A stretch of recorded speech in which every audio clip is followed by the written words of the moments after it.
Hello दोस्तों, कैसे हो सब लोग। आशा रखते हैं सब सही हो। Stay home, stay safe and stay healthy. मैं हूं अभिजीत चक्रवर्ती, आपका प्यारा बायो एडुकेटर। एंड पिछले दिन हम लोग द लिविंग वर्ल्ड चैप्टर पढ़े थे। आज हम लोग उसी चैप्टर का रिमेनिंग पार्ट पढ़ेंगे। देखो, जो लिविंग वॉल वाला चैप्टर है, ये मेरे चैनल पर जाने के बाद आप लोग एक थोड़ा सा काम कर देना बेटा लोग, कि मेरे चैनल को थोड़ा लाइक, शेयर एंड सब्सक्राइब जरूर कर लेना।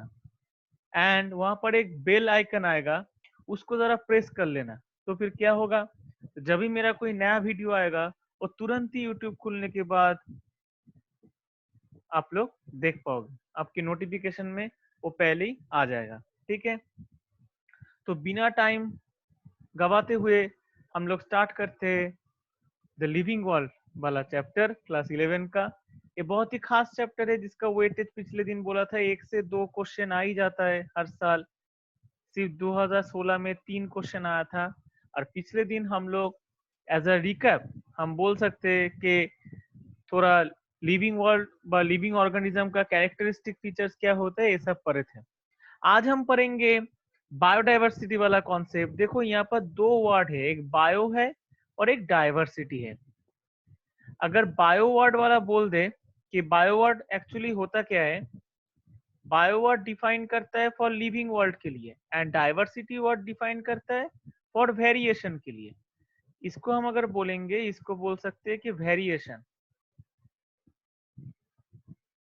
इसको बोल सकते हैं वेरिएशन। मतलब एक लिविंग ऑर्गेनिज्म के अंदर कोई अगर वेरिएशन होगा उसकी throughout the life process में, तो उसको हम बायोडाइवर्सिटी बोलेंगे। तो देखो, the term used to refer to the variety in a biological way of a plant and animals on earth। And ये बायोडाइवर्सिटी वाला जो डिटेल्स में हम लोग पढ़ेंगे क्लास 12 का जो लास्ट यूनिट है इकोलॉजी, उसमें से जो थर्ड चैप्टर है बायोडाइवर्सिटी एंड कंजर्वेशन, उसमें। एंड वहां पर भी हम देखेंगे कि ये बायोडाइवर्सिटी का जो टाइप्स होता है वो 3 टाइप्स का होता है। एक होता है आपका बेटा जेनेटिक डाइवर्सिटी। नाम से ही पता चल रहा है, जब जेनेटिक वाइज, जब जीन जो कॉन्स्टिट्यूएंट होता है, जो जीन का जो नेचर होता है, जो जीन का जो न्यूक्लियोटाइड सीक्वेंस होता है, उसके थ्रू अगर कुछ वेराइटी निकला स्पीसीज टू स्पीसीज के अंदर, और अगर वो एक्सप्रेस हुआ, तो हम उसको क्या बोलेंगे, हम उसको बोलेंगे जेनेटिक डाइवर्सिटी। ठीक है, मतलब स्पीसीज टू स्पीसीज वेराइटी जो आया based on the genetic sequence and जो एक्सप्रेस हुआ, तो उसको हम बोलेंगे जेनेटिक डाइवर्सिटी। उसके बाद स्पीसीज डाइवर्सिटी क्या है, बोले कि biodiversity observe with in a community. अगर हम एक लेयर फॉलो करते हैं इकोसिस्टम में, तो देखेंगे, आप लोग को हम दिखाते हैं।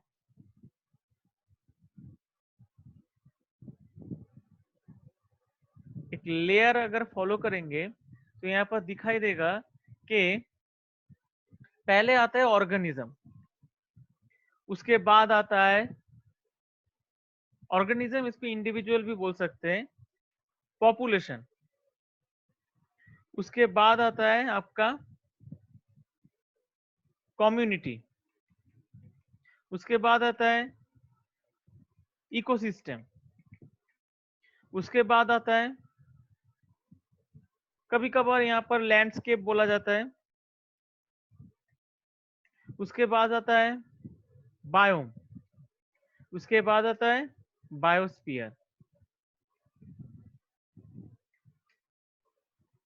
ये जो ऑर्गेनिज्म और इंडिविजुअल है, ये एक्चुअली तुम लोगों का, एक मिनट, हाँ, ये जो ऑर्गेनिज्म एंड इंडिविजुअल है,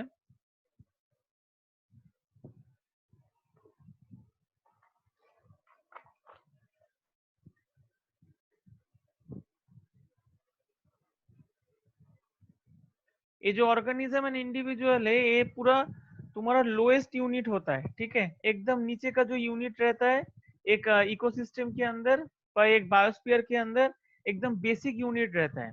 एंड जो बायोस्फीयर रहता है, ये तुम्हारा पूरा ऊपर का यूनिट रहता है, ठीक है। तो अकॉर्डिंग टू ये जो बोला है ना, विद इन द कम्युनिटी जो चेंजेस होगा, एक minute, with in the community जो चेंजेस होगा,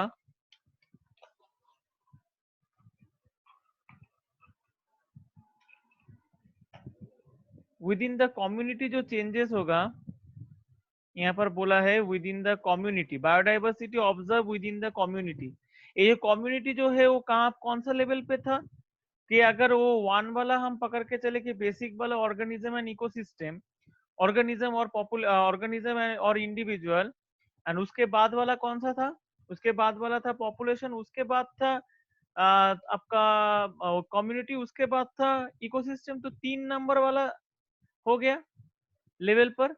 तो वही कम्युनिटी के अंदर अगर कुछ स्पीसीज टू स्पीसीज वेरिएशन कैसे होगा, species to species variation, suppose एक फॉरेस्ट पकड़ के चलो, तो एक फॉरेस्ट के अंदर तुम्हारा डिफरेंट टाइप्स ऑफ एनिमल्स रहेगा, डिफरेंट टाइप्स ऑफ प्लांट्स रहेगा, जैसे हार्ब शार्प ट्री रहेगा। उसके साथ ही साथ तुम्हारा एनिमल्स में इंसेक्ट टाइप के एनिमल्स भी रहेगा, एबिस टाइप के एनिमल्स भी रहेगा, एंड उसके साथ साथ चिंपांजी वगैरह ये सब भी रहेगा, जैसे यहाँ पर पिक्चर में दिखाई दिया। तो एक forest ecosystem is a appropriate example of species diversity, okay. Then देखो इकोलॉजिकल डाइवर्सिटी नाम में ही पता चल जा रहा है, जो इकोलॉजिकल बैरियर आएगा इसके कारण वेरिएशन या तुम्हारा जो डेविएट एक से दूसरे को हम कर पाएंगे। तो इकोलॉजिकल बैरियर जब आएगा तो diversity observe among the ecosystem in a particular region. तो एक रीजियन के हिसाब से अगर डाइवर्सिटी होगा, अगर वेरिएशन आएगा पर्टिकुलर रीजियन, सपोज एक एक्वाटिक इकोसिस्टम है और एक लैंड इकोसिस्टम है, तो लैंड में जो एक्वाटिक में जो पेड़ पौधा या जो एनिमल्स लिविंग ऑर्गेनिज्म जो दिखाएगा, जो जो लिविंग ऑर्गेनिज्म का हैबिटेट यहाँ पर दिखाएगा, तुम्हारा लैंड और टेरेस्ट्रियल इकोसिस्टम में उससे अलग दिखाएगा, ठीक है। वो वाला कॉमन नहीं होगा, जो लैंड में है वो एक्वाटिक में नहीं जाएगा, जो एक्वाटिक में है वो लैंड में नहीं जाएगा। जैसे हम लोग ऐसा कुछ टर्म इसके बाद पढ़ेंगे, जैसे कि हाइड्रोफाइट्स, उसके बाद मेसोफाइट्स, उसके बाद जेरोफाइट्स। तो एक्चुअली क्यों हुआ, एक्चुअली हुआ इसके कारण कि जो तुम्हारा पानी में जो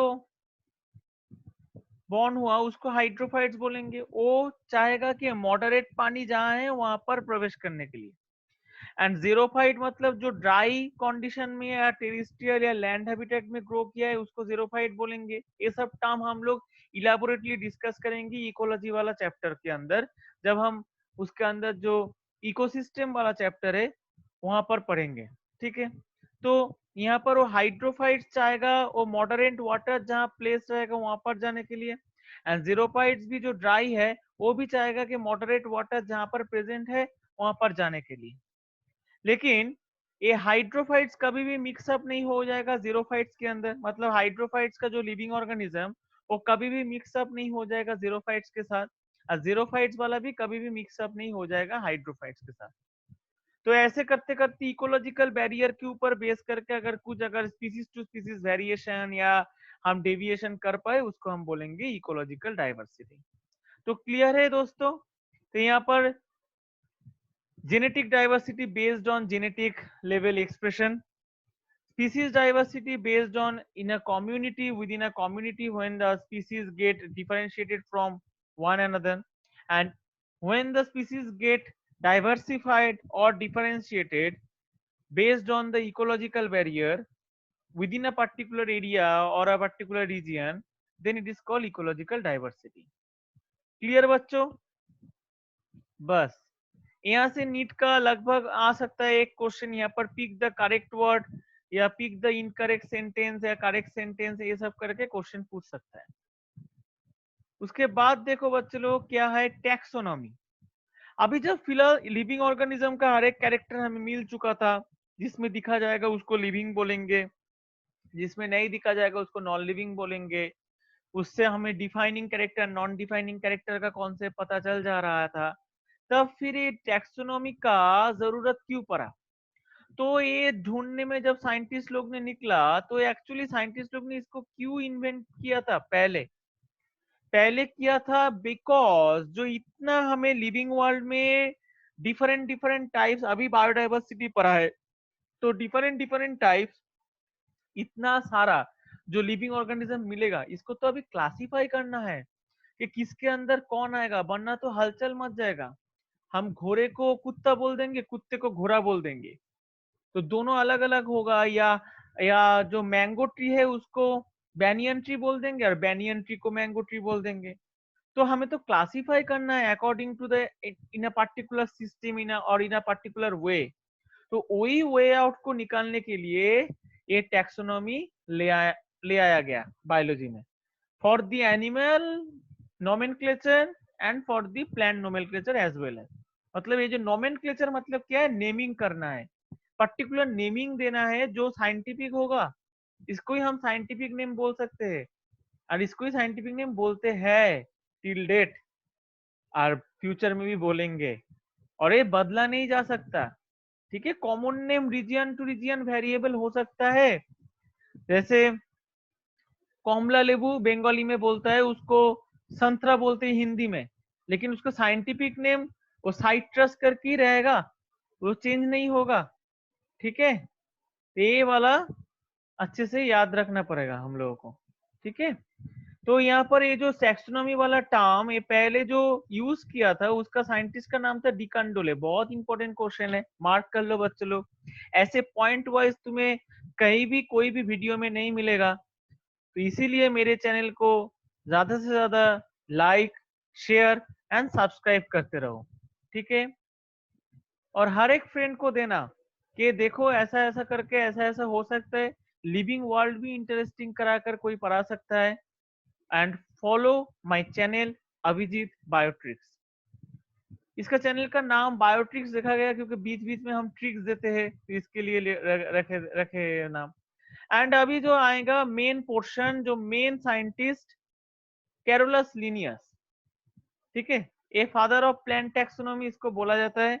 हर एक कुछ काम जो रिगार्डिंग प्लांट के इर्द गिर्द होने वाला था, वो इस चैप्टर में ए भाई साहब ने पूरा कर दिया। ठीक है, तो अभी जो टैक्सोनॉमी है बेस्ड ऑन ये जो टर्म है ना, इसका अगर हम तोड़ेंगे, एक लैटिन लैंग्वेज से आया है, इसका नाम है टैक्सॉन, इसको हम बोल सकते हैं टैक्सॉस, और भी अच्छे से स्पेलिंग करके अगर बोलेंगे, एंड नोमोस। तो nomos means nomenclature, taxos mean any particular rank of a particular species। ठीक है, वहीं से हमें टैक्सोस से टैक्सॉन मिलता है, TAXON। रिमेंबर, स्पेलिंग थोड़ा अच्छे से याद रखना। And the branch of science that is concerned with ये जो 3 पैरामीटर है, जैसे ICN जिसका नाम होता है इंडियन कोड ऑफ नोमेनक्लेचर, वैसे आइडेंटिफिकेशन, क्लासिफिकेशन एंड नोमेनक्लेचर। उससे मिलता नहीं है, लेकिन वैसे भी नाम याद रख सकते हो कि ICN, I for identification, C for classification and N for nomenclature.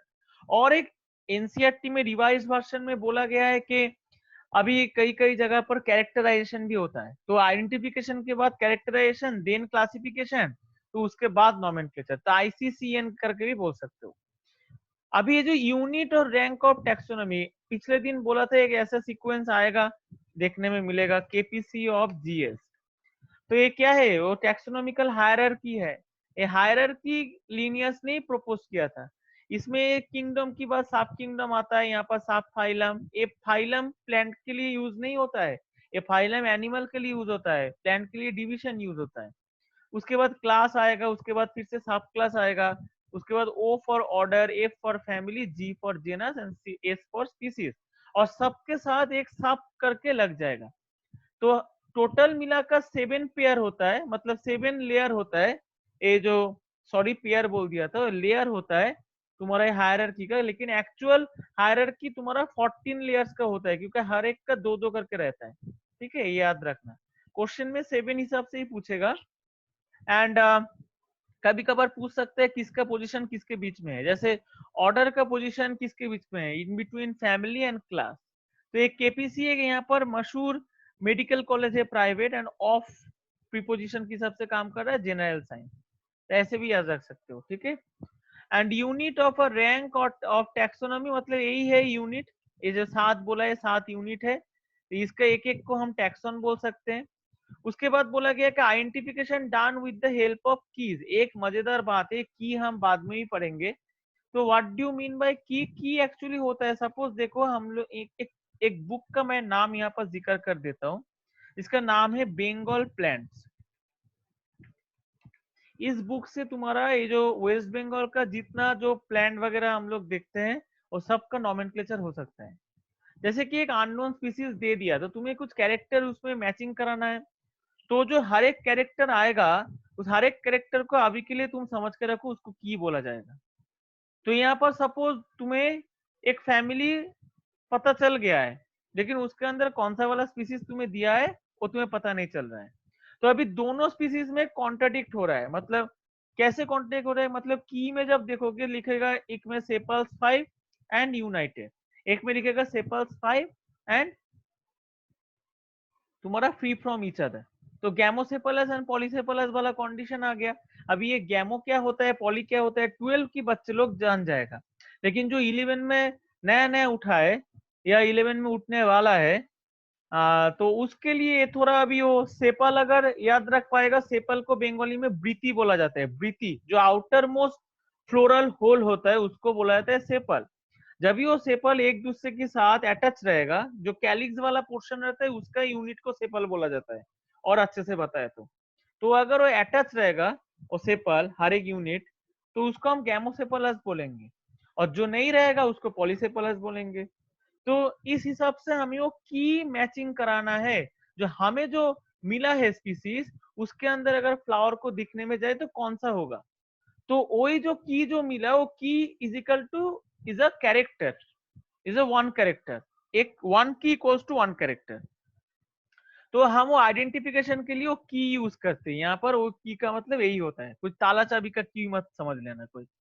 And classification of an organism based on kingdom, phylum और division, and the phylum for AP, जे मत लगा देना तो फिर अब्दुल कलाम कष्ट पाया, मतलब दुख होगा अब्दुल कलाम को।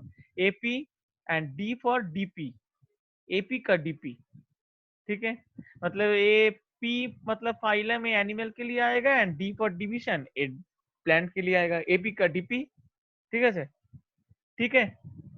And then class, order, family, genus and species, and subsequent इसका सब स्पीसीज भी रहेगा। अभी जो नोमेनक्लेचर जो प्लांट के लिए करता है इसका पूरा नाम होता है international code of botanical nomenclature. मैं एक जगह पर यहाँ पर ऊपर में लिख दे रहा हूँ, दोनों का नाम अच्छे से याद रखना, इंटरनेशनल कोड, फॉर नहीं होगा ऑफ होगा, बोटानिकल नोमेनक्लेचर। और दूसरा जो होगा उसका होता है international code of zoological nomenclature.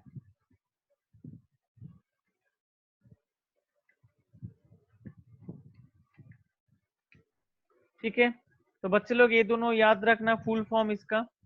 तो आईसीबीएन मतलब international code of botanical nomenclature, जो नेमिंग करता है क्या प्लांट सिस्टम को।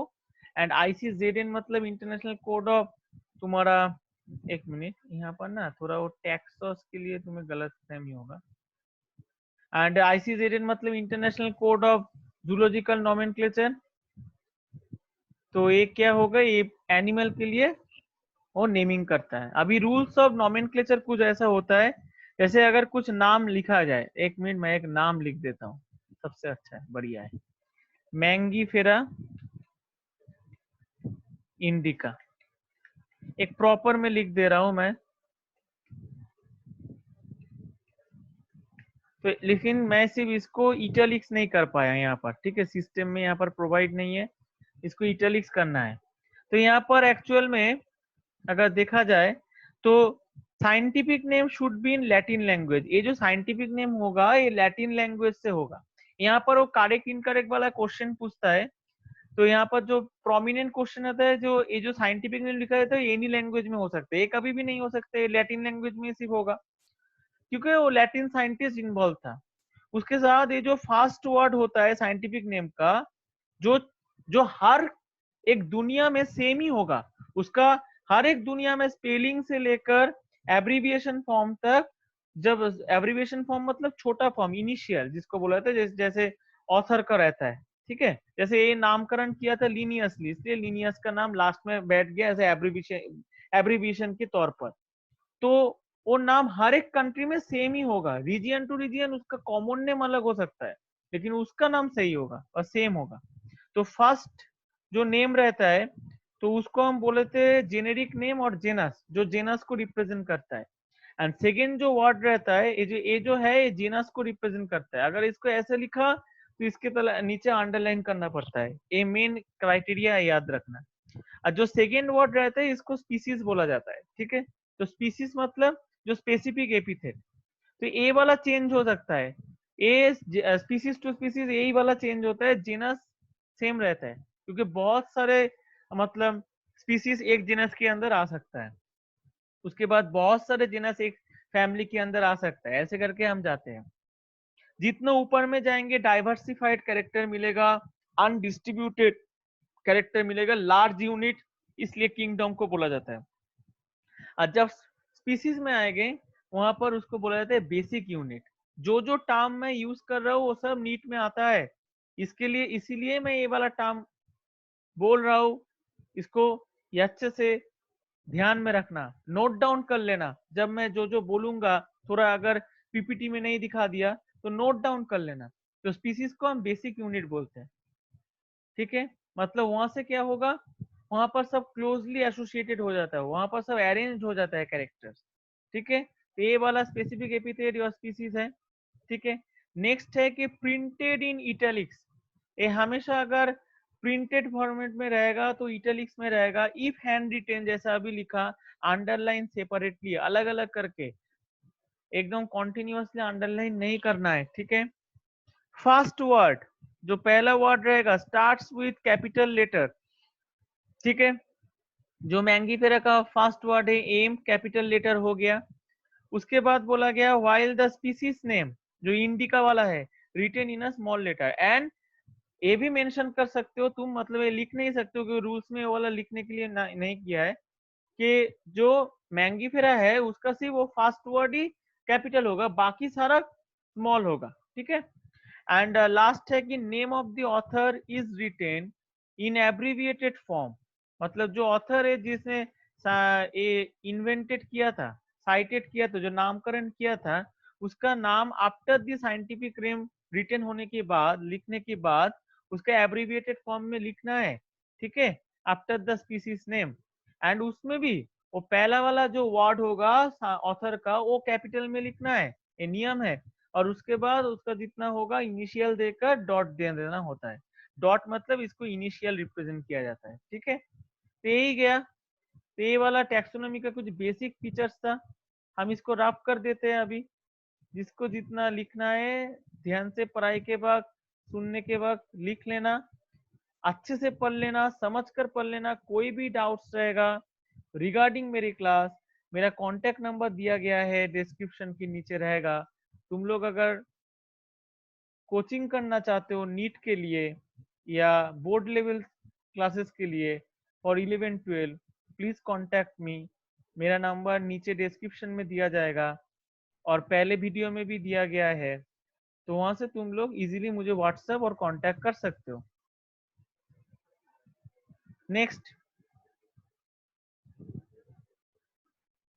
देखो, अभी जो हुआ है साइंटिस्ट कैरोलस लिनियस के बारे में बहुत कुछ पढ़ लिए। तो ये साइंटिस्ट कैरोलस लिनियस क्या किया था, एक बाइनोमियल नोमेनक्लेचर किया था। ये पहले पॉलिनोमियल नोमेनक्लेचर भी था, लेकिन इसको बाइनोमियल नोमेनक्लेचर भी बोला जाता है। बाइनोमियल मतलब जो नाम से ही पता चल रहा है कि दो वर्ड रहेगा, मतलब first word represent the generic name and the second word represent the specific epithet, इसको बोला जाता है बाइनोमियल नोमेनक्लेचर।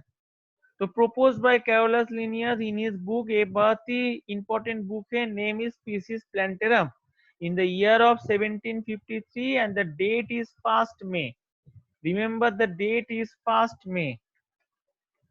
ओके, नेक्स्ट है यहाँ पर जो दो वर्ड यूज किया जाता है, बाइनोमियल मतलब नाम से ही पता चल जा रहा है दो, उसमें से पहले वाला को generic name and the second वाला को स्पेसिफिक एपिथेट, जैसे बोला था वैसे ही लिखा गया, उसको डिस्क्राइब किया जाता है generic name and specific epithet के हिसाब से। कभी कभार इसको और एक कॉन्सेप्ट भी आया था जिसका नाम था पॉलिनोमियल नोमेनक्लेचर। पॉलिनोमियल नोमेनक्लेचर,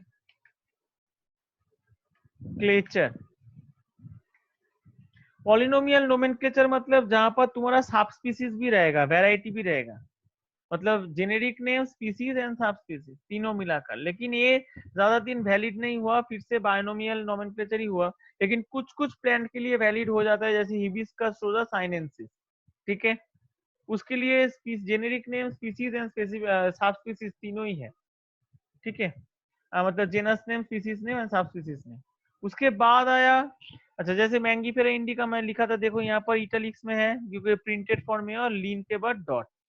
यही वाला क्वेश्चन 2019 में पूछा था कि बायनोमियल नोमेनक्लेचर, यहाँ से 2019 में क्वेश्चन आया था नीट में, एक ही क्वेश्चन आया था 2019 में, वो यहाँ से ही था कि यहाँ पर देखो जो बायनोमियल नोमेनक्लेचर के बारे में बोला गया है, तो इसमें से लिनियर्स ने जो जो प्रपोजल दिया था मैंगीफेरा इंडिका के बारे में, उसमें से कौन सा वाला गलत था, तो वही पिक करके आंसर लिखना है, ठीक है।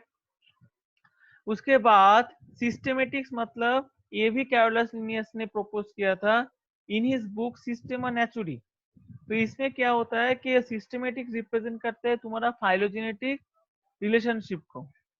ये जो फाइलोजेनेटिक रिलेशनशिप मतलब क्या होता है, फाइलोजेनेटिक रिलेशनशिप मतलब क्या होता है, जो एक कैरेक्टर सपोज यूनिसेलुलर है, वो मल्टीसेलुलर होने वाला है थ्रू द इवोल्यूशन, तो वो जिस इवोल्यूशन के कारण होगा और जो क्लासिफिकेशन सिस्टम के कारण होगा, उसमें हम देख पाते हैं कि फाइलोजेनेटिक क्लासिफिकेशन है, हम बाद में पढ़ेंगे जब हम प्लांट किंगडम में घुसेंगे, उस टाइम में इसको डिस्कस किया जाएगा इलाबोरेटली। यहाँ पर इसका मीनिंग है कि कोई अगर unicellular to multicellular through maturity की तरफ जा रहा है, एक इमेच्योर कंडीशन वाला लिविंग ऑर्गेनिज्म, वहां पर एनवायरमेंटल फैक्टर्स के कारण जो जो उसमें चेंजेस होने वाला है, उससे वो तो एडवांस ही होगा, तो प्रिमिटिव से एडवांस होने वाला है। वो अगर सरवाइव कर गया तो पूरा, तो तब उसका मेटाबॉलिक एक्टिविटी से लेकर शुरू करके सब कुछ बिल्डअप हो जाएगा, मोस्ट मैच्योर हो जाएगा, पहले से बहुत बेहतर हो जाएगा। तो वो जिस रिलेशनशिप या जिस क्लासिफिकेशन के थ्रू हमें समझ आती है, उस क्लासिफिकेशन को और उस रिलेशनशिप को बोला जाता है फाइलोजेनेटिक रिलेशनशिप। क्लियर। नेक्स्ट जो देखो यहाँ पर क्या बोला गया, deals with classification of organism based on their diversities, मतलब changes the variation from primitive to advance and relationship among them. तो अभी वो प्रिमिटिव से जो एडवांस बना है, वो तो एक ही स्पीसीज ने बना है, तो उसके अंदर कुछ इंटरलिंक तो होगा ही चीजों को लेकर, तो उस चीज वही जो इंटरलिंक्ड होता है उसी को रिलेशनशिप बोलते हैं। और वो जो क्लासिफिकेशन फॉलो करते हैं, बस वो भी एक टाइप ऑफ क्लासिफिकेशन, दोनों को मिलाकर बोला जाता है फाइलोजेनेटिक टाइप ऑफ क्लासिफिकेशन और रिलेशनशिप। ये वाला अच्छे से पढ़ना है। उसके बाद हम टैक्सोनॉमिकल हायरार्की पर जाएंगे, थोड़ा एक बार देख लेते हैं।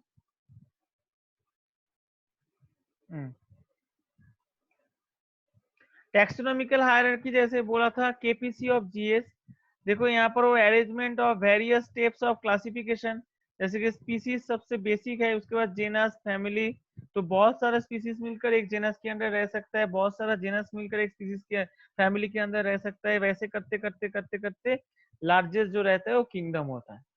तो यहाँ पर हम ज्यादा कुछ उतना बोले नहीं क्योंकि पहले बोल दिए चुके हैं, तो अच्छे से यहाँ से पढ़ लेना, नोट्स को समझ लेना, ठीक है।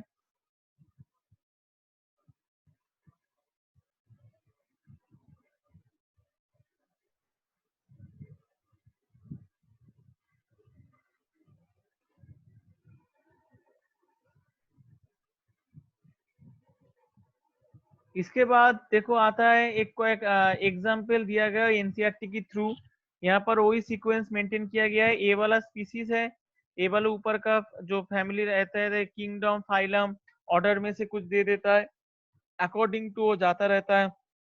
और स्पीसीज में आकर रुक जाता है। जैसे ये वाला तुम्हारा बेसिकली फाइलम वगैरह है, उसके बाद ए ऑर्डर है, उसके बाद फैमिली, नहीं ए ऑर्डर है, एक क्लास है,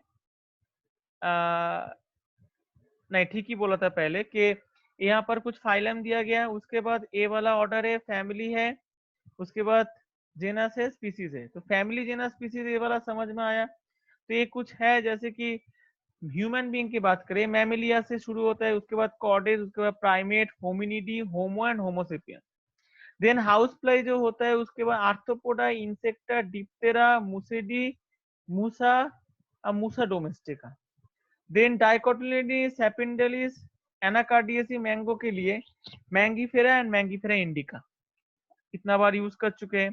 उसके बाद व्हीट के लिए जो पोएसी फैमिली का था, तो एक के मन अभी भी है, एंजियोस्पर्मी, मोनोकोटिलेडनी, पोएलिस, पोएसी, ट्रिटिकम, ट्रिटिकम एस्टिवा। तो जो स्पीसीज कॉन्सेप्ट होता है ये किया क्या हुआ, ये जो species concept propose by Ernst Mayr, ये थोड़ा एडवांस कॉन्सेप्ट है। इसके थ्रू हम वो इंटरफर्टाइल या वो जो इंटरफर्टाइल से भी बेहतर हम बोल सकते हैं, जो जो लिविंग ऑर्गेनिज्म फर्टिलिटी के लिए उपयुक्त है वहाँ उसका डिफाइन कर सकते इस कॉन्सेप्ट के थ्रू, और एक स्पीसीज को दूसरा स्पीसीज के साथ हम वो डेविएट और डिफरेंशिएट कर पाते हैं। Members can inbreed among themself, वो भी हो सकता है जो इनब्रीड करते हैं, जो सेल्फ पॉलिनेट करता है खुद के अंदर। can produce fertile offspring, produce same species, also called biological concept, और पूरा बोला जाता है biological species concept। क्वेश्चन यहाँ से नीट का बनता है, biological species concept proposed by whom। Okay, तो अच्छे से याद रखना ये वाला स्लाइड, अच्छे से ये वाला ये पढ़ लेना। ऑर्गेनिज्म का जो चारों ऑर्गेनिज्म दिया गया, उस चारों ऑर्गेनिज्म का वो टैक्सोनॉमिकल हायरार्की।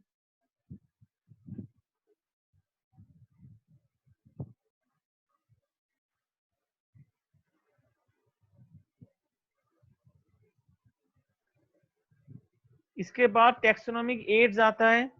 तो टैक्सोनॉमिक एड्स बेसिकली तुम्हारा रिप्रेजेंट करता है फॉर फ्यूचर पर्पस में, अगर कोई एंडेंजर स्पीसीज रहेगा, शायद वो एनिमल भी हो सकता है, वो प्लांट भी हो सकता है, उसका बाद में हमें देखना है, उसके ऊपर स्टडी करना है, तो इसके लिए वो टैक्सोनॉमिक एड्स यूज हुआ जाता है, वह यूज किया जाता है। ठीक है, तो taxonomic aids for future reference of any kind of living species that is a plant, either plant or animal, अगर यूज किया जाता है तो उसके लिए कुछ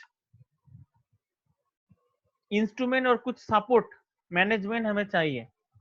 तो वही हमें यहाँ से मिलता है, जो प्रिजर्वेटिव मोड में कुछ चीजें को जो एंडेंजर्ड होने वाला है, एक्सटिंक्ट होने वाला है, एंडेंजर्ड है, प्रिजर्व करने में वो मदद करता है। तो उसके अकॉर्डिंग अगर देखने में जाए तो हार्बेरियम है, एक स्टोर हाउस होता है हार्बेरियम, बहुत लोगों को पता है, जो प्लांट साइंस लेकर पढ़ता है उसको तो पता ही है। एंड जो जो अभी पढ़ना चालू किया है हार्बेरियम का कॉन्सेप्ट शायद सुने हुए है कि कोई अगर प्लांट स्पीसीज को बहुत दिनों तक हमें प्रिजर्व करके रखना है, हार्ब शार्प्स कोई ज्यादातर ट्री को नहीं हो पाएगा उतना, तो वहां पर हमें प्लांट स्पीसीज को ड्राई करके रखना पड़ता है। डिफरेंट प्लेसेस में जाकर अगर हम प्लांट स्पीसीज को ये करें, कलेक्ट करें, तो उसको भी हम ड्राई, प्रेस एंड प्रिजर्व करके रख सकते हैं through the process called herbarium techniques.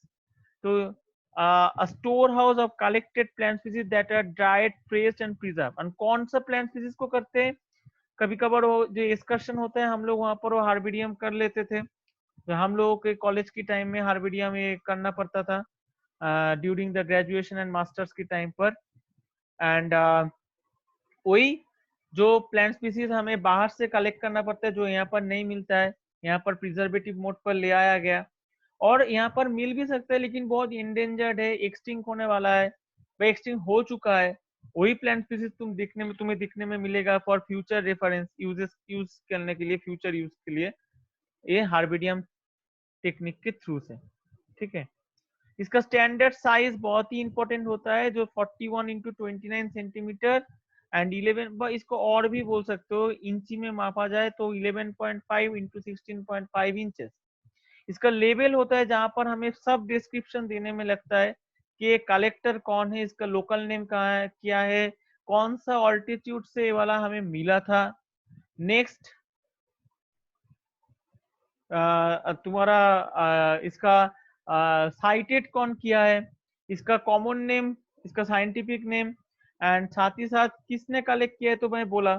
लेकिन यहाँ पर सिर्फ एक डेफिनेशन नहीं मिलता है, मतलब एक कैरेक्टरिस्टिक फीचर्स दिखने में नहीं मिलता है।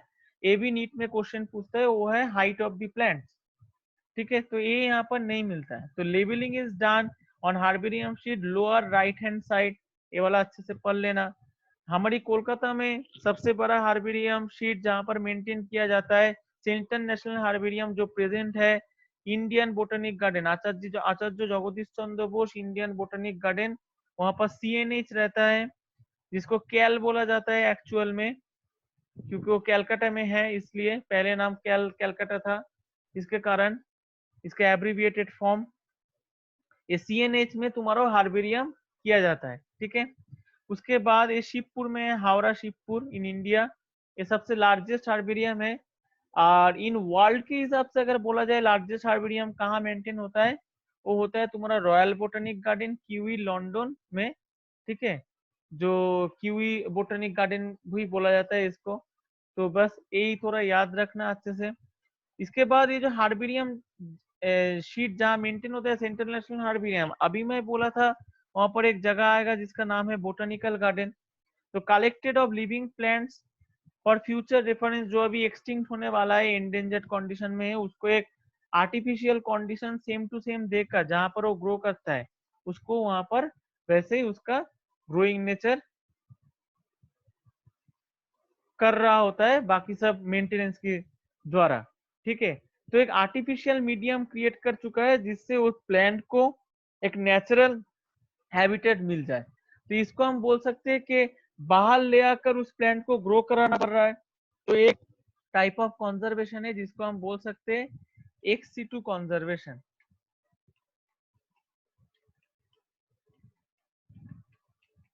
एक्स-सिटू कंजर्वेशन, ओके।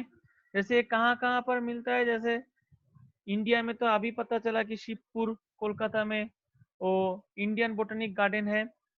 इसके बाद उसको जो आचार्य जगदीश चंद्र बोस नेशनल आचार्य जगदीश चंद्र बोस बोटेनिक गार्डन जिसको बोला जाता है। इसके अलावा लखनऊ में मिलता है national botanical research institute NBRI, इसका शॉर्ट नेम है इन इंडिया। तो बस ये सब अच्छे से पढ़ना, टैक्सोनॉमिक एड्स वगैरह।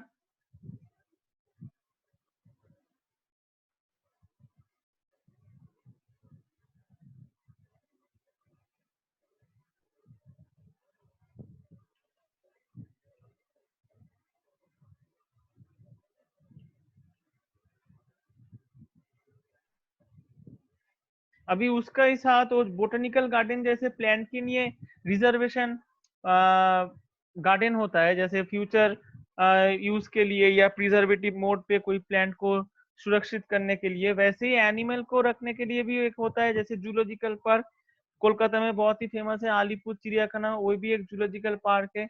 यहाँ पर डिफाइंड काइंड्स ऑफ एनिमल को रखा जाता है। कुछ कुछ वहाँ पर वो एंडेंजर्ड एक्सटिंक्ट भी होता है, इन प्रोटेक्टेड एनवायरनमेंट में उसको रखा जाता है।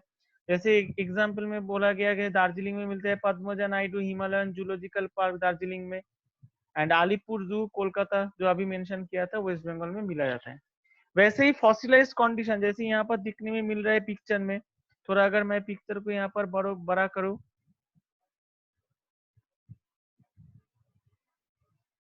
ये देखो यहाँ पर फॉसिलाइज कंडीशन देखने में मिल रहा है, ये वाला, ये जो यहाँ पर फॉसिलाइज कंडीशन देखने में मिल रहा है, ये फॉसिलाइज कंडीशन से भी तुम्हें प्रिजर्वेटिव मोड मतलब एक one type of preservative mode है फॉसिलाइज कंडीशन, एंड उसके थ्रू भी तुम्हें फ्यूचर रेफरेंस के कोई डेटा वगैरह चाहिए तो वो भी मिल सकता है। तो उसके लिए रहता है म्यूजियम, यहाँ पर प्लांट एनिमल बोथ प्रिजर्व होता है, ठीक है, एक ही साथ।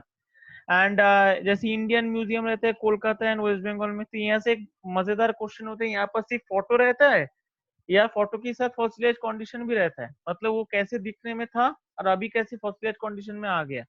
तो दोनों ही यहाँ पर मेंटेन होता है, एक्चुअल फोटो भी तुम्हें मिलेगा या फॉसिलाइज कंडीशन का भी फोटो वहां पर रहता है, जो पहले दफा जब फॉसिलाइज कंडीशन में ले आया गया था यहाँ पर म्यूजियम में, और अभी भी वैसा ही रखा गया है। तो ठीक है, इतना तक ये म्यूजियम के बारे में हो गया। अभी एक है एक टेक्निक बोला जाता है कि एक फैमिली मुझे स्टडी करना है, एक जेनस की मतलब एक पर्टिकुलरली रैंडमली अगर एक फैमिली, वन फैमिली पर जेनेरा एट अ टाइम हम अगर स्टडी करें कोई एक पर्टिकुलर एरिया के अंदर, एक फैमिली को रैंडमली पिक करके अगर स्टडी करें, उसके अंदर कितना जेनस है, उसके अंदर जेनस का कितना स्पीसीज है, तो वो जो कंटेंट जो इंफॉर्मेशन हमें गैदर होता है of a particular one taxon that is the family का, उस फैमिली के ऊपर बेस करके जितना इंफॉर्मेशन मिल गया एट अ टाइम, तो उसको हम बोलेंगे मोनोग्राफ। एक टेक्निक है। जैसे मान लो कि एक पर्टिकुलर तुम्हें एक एरिया प्रोवाइड किया गया, इसके अंदर मोरासी बोलकर एक फैमिली होता है, फैबेसी होता है। तो सपोज एक को पकड़ लो, जैसे फैबेसी फैमिली जिसका तुम्हारा स्वीट पी गार्डन पी होता है वेजिटेबल्स, तो वो फैबेसी फैमिली का कितना वहां पर जेनस है, ये मान के चलो, ये तुम्हें कलेक्ट करने के लिए बोला, एक इंफॉर्मेशन गैदर हुआ, उस जेनस का हर एक जेनस का कितना स्पीसीज है, वहां से एक इंफॉर्मेशन जेनस गैदर हुआ। तो ये सब तुम्हें वन एट अ टाइम ही करना पड़ रहा है। उसके बाद उस एरिया का तुम्हें पता चल गया ना, वो वाला डेटा तो आ गया, तो उसी टेक्निक को हम बोलेंगे मोनोग्राफ। ठीक है, ये याद रखना।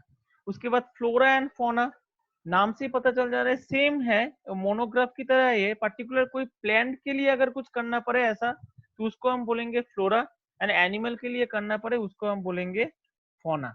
ठीक है।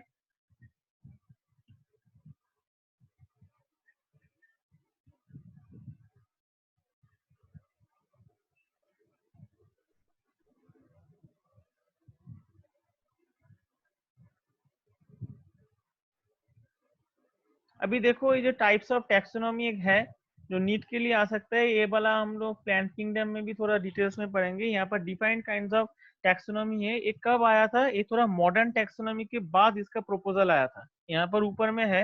लेकिन एक्चुअली जूलियन हक्सले ने देखा था सिर्फ एक्सटर्नल कैरेक्टर से नहीं चलेगा, लीनियस सिर्फ एक्सटर्नल कैरेक्टर बोलकर चला गया, इंटरनल कैरेक्टर्स का कुछ डिफाइन या कुछ प्रॉपर्टीज वगैरह एक्सप्लेन ज्यादा किया नहीं, और कुछ भी नहीं किया बोलने पर।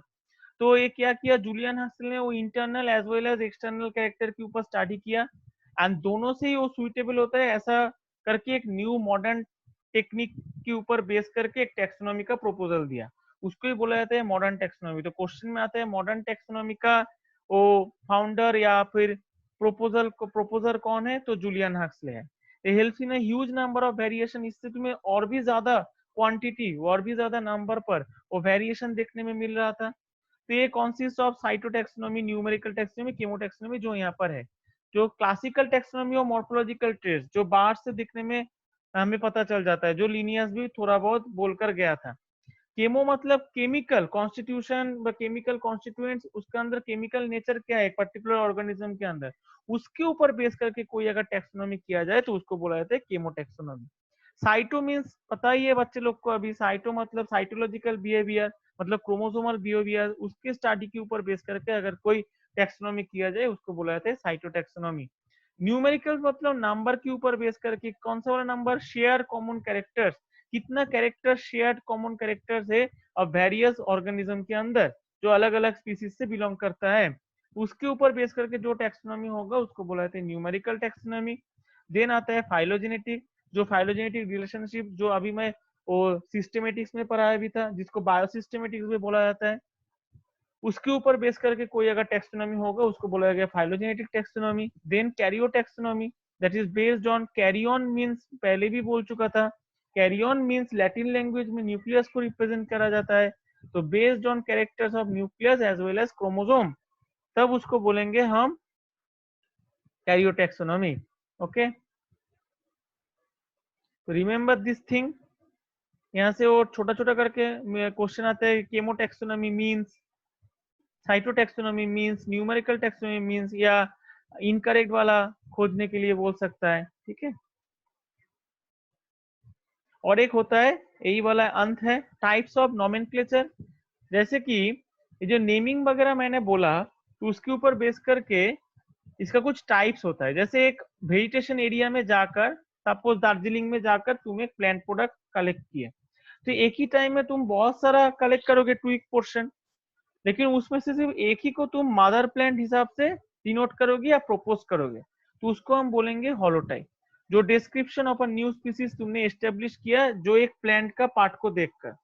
अभी वो अगर कुछ कारण से नष्ट हो गया, डैमेज हो गया, तो उसका एक बैकअप रखना है। तो उसका अगर हुबहू एक मिल गया तुम्हें और एक पोर्शन वाला ट्वीक से एकदम डिटो कॉपी, तो उसको हम क्या बोलेंगे? उसको बोलेंगे आइसोटाइप, जो डुप्लीकेट है ऑफ द हॉलोटाइप। ठीक है। एंड सीन टाइप मतलब नाम से ही पता चल जा रहा है, सामेशन हो रहा है। जब बोला है कि any of two or more names of a particular plants और एनिमल्स लिविंग ऑर्गेनिज्म का साइटेशन हुआ है by an author when holotype is absent, मतलब हॉलोटाइप तो मिल नहीं रहा है, लेकिन उसी स्पीसीज का 2 से 3 मतलब 2 से अधिक ऑर्गेनिज्म का 2 से 3 पार्ट्स का सिमिलर टाइप देखने में आता है। सिमिलर टाइप बोला है, एकदम डिटो नहीं बोला है। ठीक है, सिमिलर टाइप वो साइटेड हुआ है एक ही ऑथर से, तब उस फेनोमेना को बोला जाएगा सीन टाइप। ठीक है।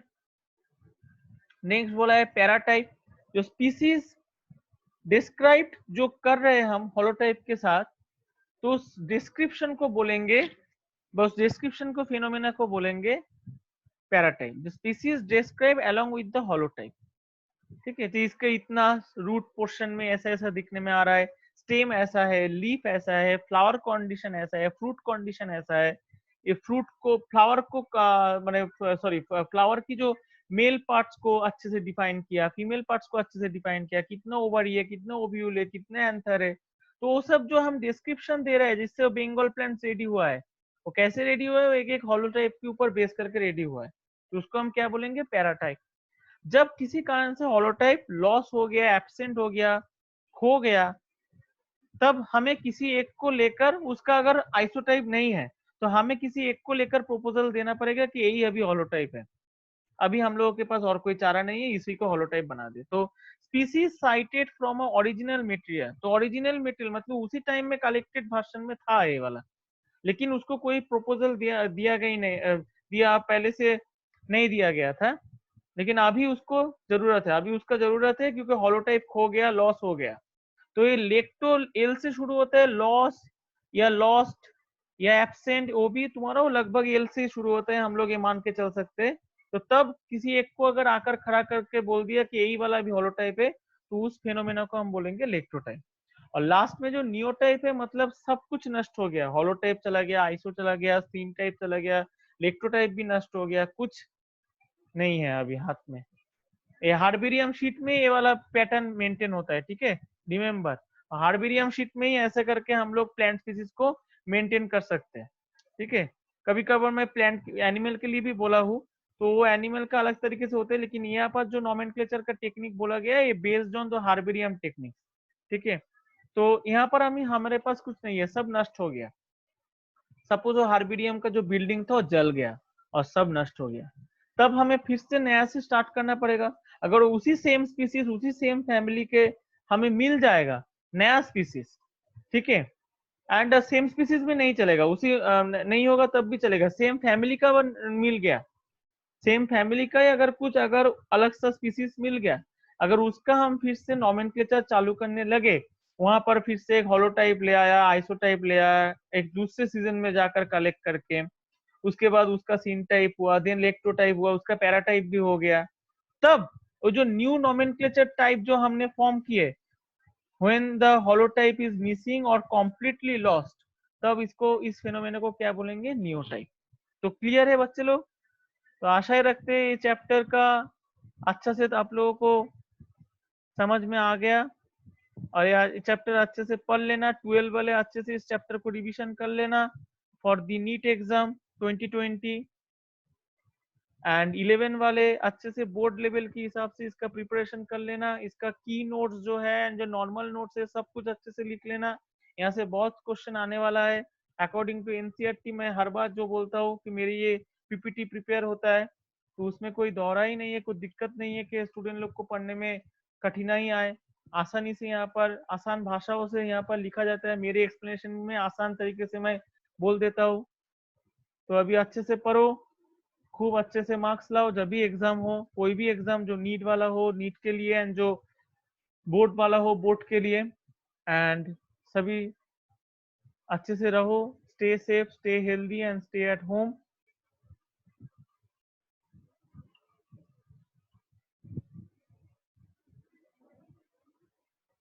एंड मेरे चैनल को लाइक शेयर एंड सब्सक्राइब करने में मत भूलना। एंड इसके साथ साथ वो एक बेल आइकन है, उसको प्लीज एंड प्लीज प्रेस कर देना। Good bye students, take care of yourself.